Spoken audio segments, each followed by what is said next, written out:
Assalamualaikum warahmatullahi wabarakatuh. Perkenalkan, kami dari kelompok 5 PR5 Writing. Di sini saya akan mempresentasikan hasil dari diskusi kelompok kami yang berjudul tentang company profile. Yang terhormat Kak Iski Fikriani Amir selaku dosen pengampu mata kuliah PR5 Writing. Yang pertama-tama, di sini saya akan memperkenalkan nama anggota kelompok kami. Yang pertama ada Fadila Nur Cahaya Reski, yang kedua ada Nur Fajri Santi Aulia Putri, yang ketiga Vika Puspitasari, dan yang terakhir Andi Mursidul Ummah.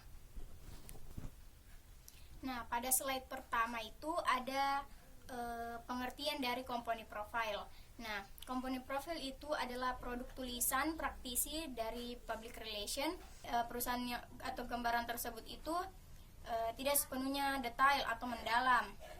Nah, di sini perusahaan itu bisa memilih poin-poin apa saja yang ingin diinformasikan atau yang ingin dimasukkan dalam company profile.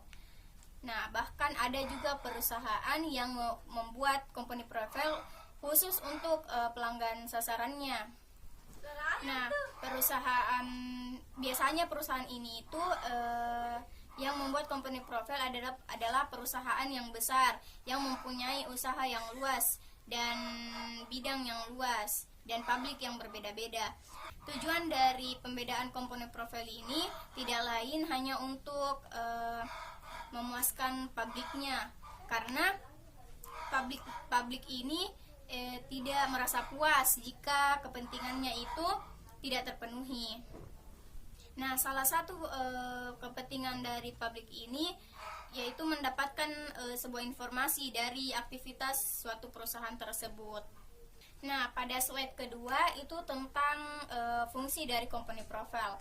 Nah, fungsinya tuh ada 4. Yang pertama ada representasi perusahaan.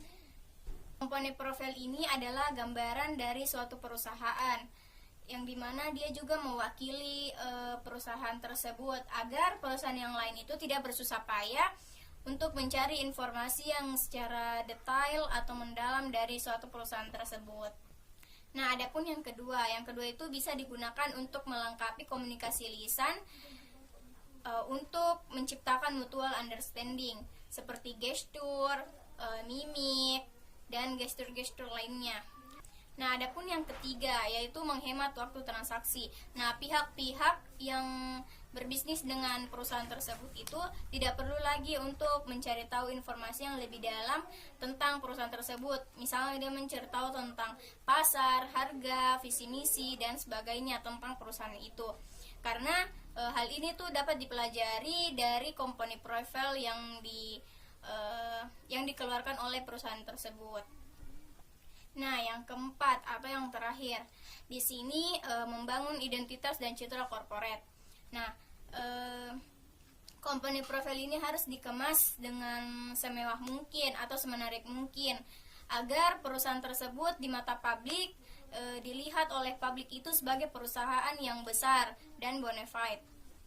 Baik, saya akan menjelaskan isi dari company profile. Yang pertama itu ada sejarah perusahaan. Itu mencakup tentang pendiri perusahaan, jajaran direksi, asal-muasalnya, dan proses perkembangannya. Lalu yang kedua itu filosofi perusahaan. Filosofi perusahaan itu ada prinsip dan nilai yang mengarahkan cara perusahaan beroperasi dan berinteraksi dengan semua pihak. Lalu yang ketiga itu ada budaya perusahaan. Budaya perusahaan itu kebiasaan yang berkembang dalam suatu perusahaan yang mempengaruhi cara karyawan bekerja. Lalu yang keempat itu ada sambutan dari pemimpin. Lalu yang kelima, identitas perusahaan. Identitas perusahaan itu berisi logo, uniform, interior gedung, dan kantor. Lalu yang keenam itu ada visi misi. Visi misi itu ada tentang strategi perusahaan, termasuk komitmen perusahaan untuk meraih kemajuan. Lalu yang ke-7 itu ada alamat dari cabang-cabang perusahaan tersebut. Baik, saya akan melanjutkan materi dari isi company profile. Yang ke-8, gambaran tentang SDM. Menjelaskan tentang siapa saja tokoh yang ada di balik operasional perusahaan, sehingga memberikan keyakinan kepada publik bahwa perusahaan dikelola dengan baik oleh orang yang profesional. Terus yang ke-9, sistem pelayanan dan fasilitas. Menjelaskan tentang sistem pelayanan dan fasilitas yang disediakan oleh perusahaan kepada pelanggan. Yang ke-10, ada prestasi dan keunggulan perusahaan dengan memasukkan penghargaan dan pencapaian yang telah diraih oleh perusahaan yang menunjukkan kredibilitas dan reputasi perusahaan. Yang ke-11, laporan perkembangan perusahaan atau annual report yang berisi informasi laba rugi dan kondisi finansial beberapa tahun terakhir. Yang ke-12, deskripsi tentang produk-produk dan jasa utama yang ditawarkan oleh perusahaan. Dan terakhir, program pengembangan di masa mendatang yang berisikan rencana pengembangan dan inovasi yang akan dilakukan oleh perusahaan di masa mendatang untuk terus meningkatkan kinerja dan memenuhi kebutuhan pasar. Seperti yang kita ketahui, pembuatan company profile harus faktual dan tidak boleh bohong karena berisikan tentang gambaran hidup sebuah perusahaan. Adapun media yang biasa digunakan untuk membuat company profile ada media cetak, media audiovisual, dan media digital. Namun, di antara ketiga media tersebut, media cetak memiliki keunggulan dibandingkan dengan media lainnya karena yang pertama, terdokumentasi dan terekam. Informasi yang disajikan dapat disimpan secara fisik dan mudah diakses kapan saja. Yang kedua, dapat dibaca berulang kali. Pembaca dapat dengan mudah mengulang kembali informasi tanpa batasan waktu. Yang terakhir, memiliki jangkauan yang luas. Media cetak dapat menjangkau berbagai daerah, termasuk daerah yang memiliki keterbatasan internet. Nah, itu saja materi dari kelompok kami.